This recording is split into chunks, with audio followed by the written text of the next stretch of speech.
다시 변하게 하시리라. 아멘. 우리 옆 사람과 이렇게 인사합시다. 타향살이의 서름을 아십니까? 너무 밝게 인사하시면은 가시게 되거든요. 최대한 이 서글픈 이 한이라는 정사가 저희 한국에만 있는 거 아시죠? 이 한담긴 마음을 담아서 타향살이의 서름을 아십니까? 역시 지동숙 권사님이 주원이와 놀아주시다 보니까 어떻게 해야 되는지를 아시는 거예요. 우리가 사실 이 땅을 살아가면서 이 먼 타향에서 산다는 게 참 마음 아픈 일이고 뭐 연고도 없고 아는 사람도 없고, 근데 성경의 인물을 찾아보면요 다 타향살이의 아픔이 있는 사람이거든요. 아브라함부터가 그래요. 하나님이 니네 본향을 떠나라. 근데 그 떠나면은 막 떠나는 순간부터 막 복을 주시고 기쁜 일을 주셔야 되는데 그때부터 고난이 시작돼요. 그리고 마지막으로 약속된 땅 뭐 하나 얻었냐면 자기 무덤 하나 얻고 죽었거든요. 그리고 또 요셉도 자기 부모의 집을 이 시기와 질투로 인해서 떠나게 되었고, 의도치 않게 떠나게 되었고, 또 룻도 그렇죠. 나오미의 가정이 본향을 떠났다가 다시 본향으로 오는데 그 와중에 이방인 며느리 이 룻에게는 그곳이 타향이었거든요. 근데 그 가운데서 자기 어머니에게 이 신실한 은혜를 베푸는 과정 가운데 그 룻의 이름이, 그리고 보아스의 이름이 이 다윗의 족보에 올라가는 그 은혜가 부어지는 게 룻기의 현장입니다. 근데 그게 먼 성경의 얘기가 아니고요. 지금 저와 여러분도 사실은 타향살이를 하고 있는 거예요. 그래서 서러운 거예요. 네, 우리의 본향은 어디예요? 네, 어디 뭐 서울, 광주 이렇게 대답하시면은 제 의도와 항상 그 출제자의 의도를 파악하시는 게 이 수능의 핵심이거든요. 네, 저희 본향은 사실 천국이에요. 근데 이 땅에서 우리가 지금 육신을 입고 살아갈 때에 하나님이 우리에게 말씀을 통해서 알려주시는 거예요. 이곳은 너희의 본향이 아니다. 그래서 오늘 빌립보서 말씀에서도요, 이 바울이 이런 얘기를 해요. 이제도 눈물을 흘리며 말하노니 여러 사람들이 그리스도의 십자가의 원수로 행하느니라. 그들의 마침은 멸망이요 그들의 신은 배요 그 영광은 그들의 부끄러움에 있고 땅의 일을 생각하는 자라. 이것을 이제 줄이면 이렇게 얘기하는 거예요. 땅을 본향으로 생각하는 자들. 그들의 끝이 뭐라고요? 멸망이다. 그리고 그 다음에 이 빌립보 교회를 위로합니다. 그러나 우리의 시민권은 분명히 대조가 됩니다. 그들의, 그리고 우리의. 이 바울이 슬픈 마음으로 이 자신의 것을 위하여 사는 자들에게 지금도 내가 눈물을 흘리며 안타까운 마음을 가지고 얘기는 하지만 그들은 우리가 아니야. 그럼 빌립보 교회에게 뭘 얘기하고 싶은 걸까요? 그들에게 속하면 안 된다. 즉 세상에 속해서 살아가면 안 된다. 왜요? 그 결과는 멸망이기 때문에. 그러나 우리의 시민권은 하늘에 있는지라 거기로부터 구원하는 자 곧 주 예수 그리스도를 기다리노니. 이 시민권이란 단어가요 사실 헬라어로는 폴리투마라는 단어로 되어 있는데요, 이 두 가지 해석이 가능해요. 이 말 그대로 이 시민권, 그러니까 이 시민의 권리, 뭐 권리와 의무. 근데 사실 이 원어에 가까운 건요, 이 폴리스에 가깝습니다. 이 나라, 도시. 그러니까 지금 어떤 얘기를 하냐면 우리의 나라는 하늘에 있다. 근데 이 빌립보 배경을 좀 아셔야 되는데요. 이 빌립보 이 지역은요, 이 로마의 식민지였거든요. 그러니까 로마의 땅인데 원래 로마의 땅이 아니라 로마가 정복해서 식민지로 만든 곳이에요. 근데 그곳에 누구를 이렇게 보냈냐면 이 퇴역한 군인들, 군복무를 오래 하고 이제 더 이상 군 생활을 할 수 없어서 퇴역한 사람들, 그 사람들 그 식민지의 땅에 보내면서 시민권을 주고, 그리고 그 빌립보에 정착하는 사람들에게도 로마 시민권을 줌으로써 그곳에서 이 로마의 문화를 꽃피울 수 있게끔 하는, 이게 이 당시의 정책이었거든요.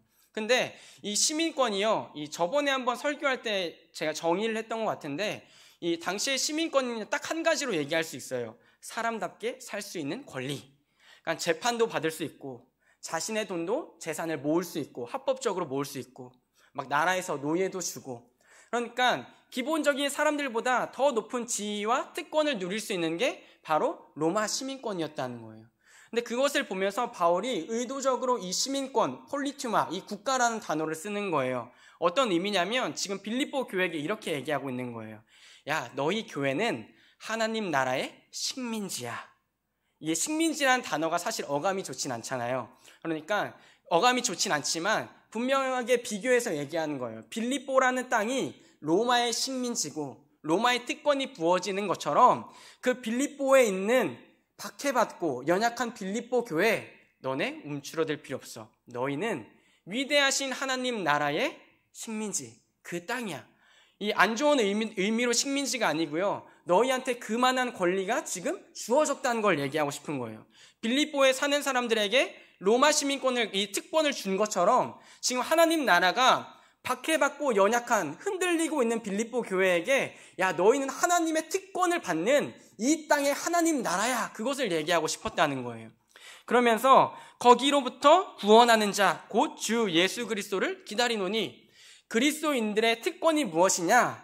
지금 당장 우리의 현실은 뭐예요?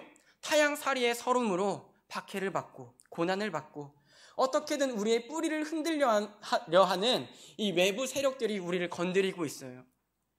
어제 같이 예배드렸던 사람이 쫓겨나서 끌려가서 죽임을 당하고, 그게 이 초대교회의 현실이었거든요. 근데 지금 바울이 다시 우리가 어느 나라를 사모하며 기다려야 하고, 또 그 나라가 그 나라로부터 부어지는 특권이 무엇인지를 얘기해 줌으로써 너희가 지금 낙심하지 말고 상처받지 말고 더욱 간절히 기다려야 할 것은 무엇인가? 주 예수 그리스도를 기다리노니, 이게 우리의 유일한 특권이에요. 예수 그리스도를 기다리는 건요, 세상에서 기대할 수 없는 일입니다. 누구만 누릴 수 있는 특권이라고요? 저요, 저. 이렇게 하기면 또 상처받으시니까. 여러분이에요, 여러분. 예배자로 살기를 원하시고 하나님을 기다리시는, 하나님을 사랑하는 여러분에게 부어주시는 하나님의 특권, 이 시민권, 권리, 그건요, 주님이 오실 때 우리가 찬양하고 환대할 수 있다는 거예요. 세상 사람들이 주님 오시면요, 아주 뒤집어질 겁니다. 왜요? 어떤 사람이 갑자기 하늘에서 떨어지는 거예요. 나팔 소리가 나면서.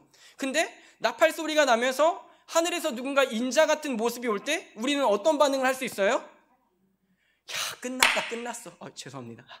끝났어. 조실까봐. 네, 끝났다, 끝났어. 너네 이제 내가 기다리던 주님 오셨다. 너희는 끝났다. 이게 지금 빌립보 교회에게 바울이 하고 싶은 얘기예요. 야, 주님 오시면 쟤네 끝나. 자신의 삶을 위하여 이 땅이 본향인 줄 알고 아득바득 어떻게든 너희를 괴롭히고 흔들던 그 악한 세력들, 자신의 것을 가지고 내가 의롭다고 주장하던 그 사람들, 누가 오시면 끝난다고요? 주님 오시면 끝나요. 우리가 예수 그리스도를 따라갈 때요, 억울한 일이 참 많죠. 분한 일이 많고요, 세상에 섞여 들어가지 못할 때도 많아요. 저도 참 그렇게 보이진 않지만 친구들이 많았거든요. 근데 이 사역의 길로 들어가면서 정리가 되더라고요, 정리가. 그래서 지금은 좀 왕따인데, 아닌데 사실은 제가 그 친구들을 왕따시키는 거고요. 그렇다고 여러분들이 저를 왕따시키면 그런 대로 참고 살겠습니다. 농담이에요. 네. 근데 어쩔 수 없이 이 가지치기가 되는 거예요. 왜요? 너무 방향이 달라요. 만나서 얘기해도 막 세상 사람들은 성적인 얘기, 세상의 물질에 관한 얘기, 어떻게 하면 뭘로 더 우리가 성공할 수 있는가 하는 얘기. 근데 제 관심이 거기에 별로 없는 거예요. 아주 없다는 아니고 별로 없는 거예요. 여러분도 아주 없지는 않으시잖아요. 네, 아주 없진 않고 별로 없으니까 뭐 흥미를 못 느끼는 거예요, 그 대화에. 그러다 보니까 이제 친구들이 부르면 항상 무슨 자리예요? 항상 술자리, 뭐 노는 자리. 그러니까 제가 거기 가서 뭘 하겠어요. 그냥 가만히 있다가 가끔 가면은 안주만 먹고 있으니까 친구들이 너는 돈을 더 내고 가라고. 그래서 나는 술도 안 마시는데 내가 왜 돈을 더 내냐? 네가 지금 이 안주가 더 비싼 거 모르냐? 뭐 제가 뭘 알겠어요. 그냥 먹을 수 있는 게 안주밖에 없는데 어떡하냐 이러고 이제 쫓겨나고 그러는데, 근데 그러다 보면요, 예수를 따라가다 보면요, 세상 친구들은 사라지는데 결국은 무엇이 붙어요? 이 예수를 정말로 사랑하는 사람들이 붙기 시작해요. 그게 지금 여러분 양옆에 계신 분들이에요. 이제 일평생 주님 오실 때까지 옆에 분들과 이 딱동무하면서 사셔야 돼요. 딱동무. 미운 날도 있고 싸운 날도 있어도요, 천국 가는 그날까지 딱동무로 지내야 돼요. 그래서 우리가 서로를 이해하는 거예요. 이곳은 우리 본향이 아닙니다. 누군가 혹시 세상에서 상처받고 와서 정말 타향살이가 쉽지 않습니다라고 얘기할 때 걱정 마. 이제 곧 주님 오신대. 이제 곧 주님 오시면 이 서러움 다 끝나. 그래서 요한계시록에 어떻게 기록되어 있어요? 그 성도들의 눈물을 닦아주시고 다시는 눈물이 없는 그 나라, 그 나라가 천국이거든요. 그게 어떤 때 이루어져요? 주님 오시면 이루어진다고요. 그래서 사랑하는 빌립보 교회에게 이제 주님 오신다. 이제 주님 오신다. 오늘도 여전히 이 교회의 메시지는 똑같아요. 이제 주님 오시면 끝나. 이제 주님 오시면 끝나. 이제 주님 오시면 우리는 흰 옷을 입고 영원한 그 나라에 들어가서 영원히 하나님을 예배하고 사모하며 살아갈 거야. 세상 사람들은 모르죠. 어떤 걸요? 이 특권을요. 그리고 세상에선 자신이 가진 부와 명예를 특권으로 여기고 살아가요. 그것을 자랑하면서 살아가요. 근데 교회는 달라야 합니다. 교회는 분명히 달라요. 우리가 자랑할 수 있는 건 예수밖에 없습니다. 그래서 다른 거 자랑하지 않고 오늘 좀 서럽고 오늘 좀 분하고 오늘 좀 화가 나더라도 이제 주님 오시면 오늘 좀 속상하더라도 타향살이로 인하여 세상에서 우리를 압박하고 핍박하고 괴로움을 주는 것 같아도 기도의 자리로 나와서 주님, 저는 그러나 알고 있습니다. 내 본향은 이곳이 아님을 나는 알고 있습니다. 그리고 주님이 이 더 이상 식민지의 인생이 아니라 주님이 그 나라를 가지고 이 땅에 임하실 때 나는 왕의 자리로 갈 것을 믿습니다. 난 주님의 백성의 자리로 갈 것을 믿습니다. 그때 우리를 비웃고 조롱하던 사람들에게 우리는 멋지게 하나님을 찬양하고 예배하고 경배하는 모습을 보여줄 것입니다. 그때에 주님 오시면 우리의 눈물은 웃음으로 바뀔 것입니다. 그때에 주님 오시면 오늘 우리의 서러움은 찬양으로 바뀔 것입니다. 그래서 히브리서 저자는 이렇게 기록하고 있어요. 히브리서 12장입니다. 그러므로 우리가 흔들리지 않는 나라를 받았은즉. 이 정말 귀한 고백 아닙니까? 정말 믿음의 고백 아닙니까? 히브리서 저자도 동일하게 핍박을 받는 저자였을 것입니다. 사람이었을 것입니다. 근데 믿음으로 본 세상은 달랐던 거예요. 저 하늘 위에 있는 나라, 내가 보건대 흔들리지 않더라. 오늘 우리 인생은 흔들릴지언정 우리에게 저 나라를 약속하신 그 하나님은 흔들리지 아니하시더라. 그 뒤에 말씀은 이렇게 기록되어 있습니다. 흔들리지 않는 나라를 받았은즉 은혜를 받자 이로 말미암아 경건함과 두려움으로 하나님을 기쁘게 섬길지니. 지금 우리 인생은 이 땅은 다 흔들리는 것 같습니다. 근데 히브리서 저자가 믿음으로 무엇을 받다고요? 흔들리지 않는 나라를 보고 나서 고백하는 거예요. 은혜를 받자 이로 말미암아 경건함과 두려움으로 하나님을 기쁘시게 섬길지니. 그가 무엇을 봤을까요? 흔들리지 않는 나라에 좌정하셔서 불꽃 같은 눈동자로 성도들을 지켜보시는 그 하나님을 보고 히브리서 저자가 그 나라는 요동치 않고 그 나라가 누구 것인 것을 알았어요. 그 나라가 이제 우리 것이구나. 그것을 알고 나서 그가 고백하는 것입니다. 하나님을 기쁘시게 하자. 두 글자로 바꾸면 예배에 올인하자. 두 글자가 아니네요. 예배에 올인하자. 하나님, 사양살이가 이래서 서로 왔다 갔다. 부활의 몸은 이러지 않을 겁니다. 부활의 몸은 흔들리지 않을 겁니다. 지금 그래서 제가 흔들리는 것에 기뻐함은 그 몸은 흔들리지 않을 거니까, 그 몸은 실수하지 않을 거니까. 근데 히브리서 저자가 봤던 거예요. 흔들리지 않는 나라를 자기가 보았고 초대교회에게 편지하면서 그러므로 우리는 하나님을 기쁘시게 하자. 예배드리자. 주님 오실 때까지 우리가 예배의 사명을 걸자. 그래서 주님 오셨을 때 주님, 우리가 타향살이어서 힘들었습니다. 예배의 자리를 지키는 게 어떨 땐 너무 괴로웠습니다. 세상의 비웃음을 받았습니다. 그러나 우리에게 주신 믿음으로 우리는 천국을 보고 있었기 때문에 끝까지 우리는 흔들리지 않았습니다. 우리는 끝까지 하나님을 기쁘시게 하려고 발버둥 쳤습니다. 이제 그 나라가 올 때에, 이제 그 주님이 오실 때에 우리의 눈물은 바뀔 것입니다. 그것을 믿음으로 고백하며 살아가는 게 우리의 마지막 사명입니다. 그래서 교회는 항상 종말론적입니다. 제가 내일 주님 오십니다 이렇게 말하면 이단이거든요. 근데 이제 곧 주님 반드시 오십니다.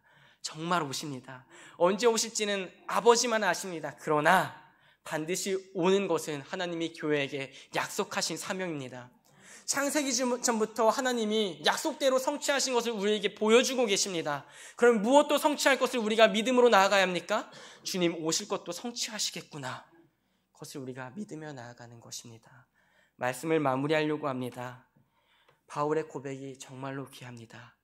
우리의 국가는 하늘에 있다. 우리의 시민권은 하늘에 있다. 우리의 본향은 하늘에 있다. 그러므로 거기로부터 구원하는 자 곧 주 예수 그리스도를 기다리노니. 이 고백이 저와 여러분의 고백이 되었습니다. 당신 그럼 무슨 재미로 살아? 나 주님 기다리는 재미로 살아. 그게 우리의 뭐라고요? 하나님이 주신 특권이에요. 특권. 세상은 얘기할 수도 없고 세상은 자랑할 수도 없는 것. 나 주님 기다리는 재미로 살아. 왜 예배드려? 주님 오실 거니까 예배드려. 주님 오실 때 내가 예배드리고 있어야 되니까. 그리고 주님 반드시 오시니까. 그 고백이 저와 그리고 평화교회 성도들의